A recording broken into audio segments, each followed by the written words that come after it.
just brings them out and hits you where you want to be hit. There you go. Thank you.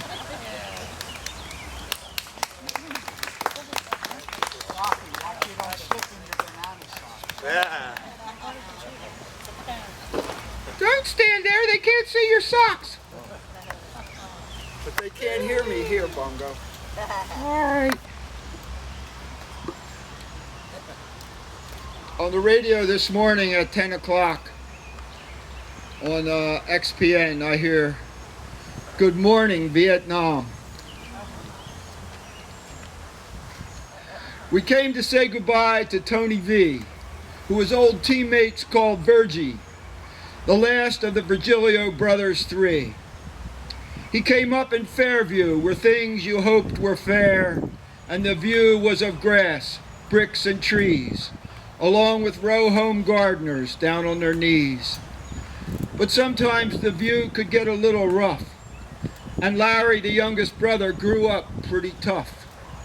For the underdog, though, he always stood up, whether for a boy being bullied or a little pup. Yes, Larry had a heart that was fair and strong, and would it ever get tested by the Viet Cong. But before he went, there was one thing left to do: shinny up the town flagpole, almost to the blue. At the top, he stuck a wad of double bubble. Said after he gave the Viet Cong some trouble, he'd be back and climb up there and get that 10 cents and give it to Rose, his mom, for a keepsake present. But when the Virgilio family heard the loud knock that stopped time on the mantel clock, and Nick saw the sleek black army car, they knew Larry had climbed all the way to the stars. The army brought one down, a kind of consolation prize that started a flood in everyone's eyes. My gold star mother and father hold each other and the folded flag. My gold star mother and father hold each other and the folded flag. Yes, in Fairview, the view was suddenly not so fair, and the pain almost more than Larry's parents could bear. While on the TV in black and white, a whole nation grieved, and in their parents' home, Nick and Tony made a pact never to leave. Nikkaphonic Nick found a way to broadcast his views. He cast a handful of syllables into tiny songs of the blues. Larry had left a legacy in the middle of the town park. One thin dime up above the ascending lark. Atop the town flagpole, a gob of bubble gum holds my dead brother's dime. Yes, years later, Nick's haiku were unfurled, and the Virgilio story began to touch a wider world. And just when Nick himself was to step out onto the world's poetry page, his heart failed, and his foot never touched the stage. Something there was his heart couldn't quite defeat, even though his water lily brought the Prince of Japan to his feet. So Nick also left us way too soon to join his brother fishing, bass, picking bugs off the moon. That left Tony, and Fairview didn't seem so fair when the haiku master disappeared up the crystal stair. Tony did his best to honor the legacy. Haiku contests for the young, a newsletter out of the lily pond, moving Nick to Harleigh near the Whitman vault, creating a perfect podium for him and Walt, and for us to share every last Sunday in June. Now the swing is still. A suspended tire centers the autumn moon. Well, at some point, Tony picked up a Ticonderoga #2 and tried writing his own haiku. Over the bridge, the pagoda and pine tree frame the crescent moon. When I did my haiku, Tony laughed out loud, more so than anyone in the Harleigh crowd. One good thing about winter, all the dog poop is frozen. The next winter, I got a call out of the blue. Tony wanted to know the state of the frozen dog dew.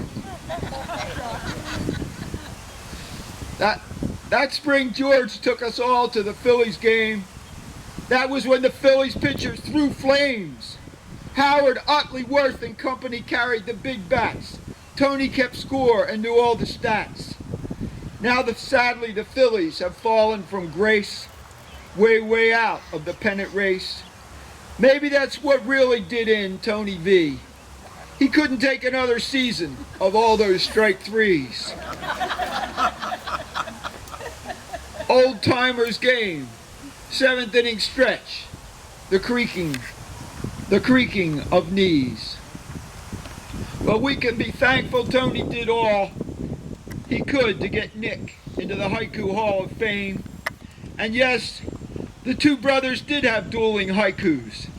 Nick wrote, "My spring love affair, the old upright Remington wears a new ribbon." While Tony said, "Spring, even the toothpicks are stuck together." Last March at Tony's house on my spring break, he sent me to the basement. Was there anything I wanted to take? I found a little china bowl of daffodils. On them I called my mom and still got little chills. And now I call Tony, who's no longer alone. He also answers the daffodil phone, checks on the Phillies and the dog poop state, and remembers the show that featured my prostate. All the humor and inspiration funneled on down in this old New York ship town. Larry's life and its senseless end gave Nick some of the best work he penned. Now painted on a wall near the flagpole Larry climbed, a kind of haiku, stop war sign, deep in rank grass, through a bullet-ridden helmet, an unknown flower. Thank God Tony's life took a different course. He got to be a baseball star in the armed forces.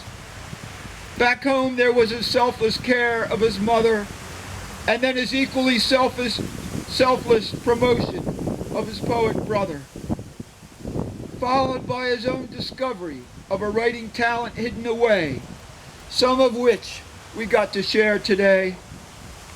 Yes, somehow that long ago Viet Cong bullet turned into a seed and spoke to all of us of our own need to turn our focus away from death, to trade the M14 for baby's breath. From the brothers Virgilio, what more could we ask? They were all up to the task. They climbed different ladders, but touched the same star. They all, in their own way, crossed the bar. Yes, things in Fairview can be a little rough, and the view is not always so fair. But because of the Virgilios, things were fairer than they might have been, as from the brick house came the airs of Father's violin. The brothers Virgilio heard the music and heard the junkyard dog, the church bell, the creaking knees, and the silence too, and turned all of these into haiku. Another autumn, still silent in his closet, Father's violin. But maybe, just maybe, from the house at 1092 Niagara Road with the linden tree in front. Just maybe you could somehow still hear the airs on Father's violin and be so happy that with only a handful of syllables, you yourself have been invited in.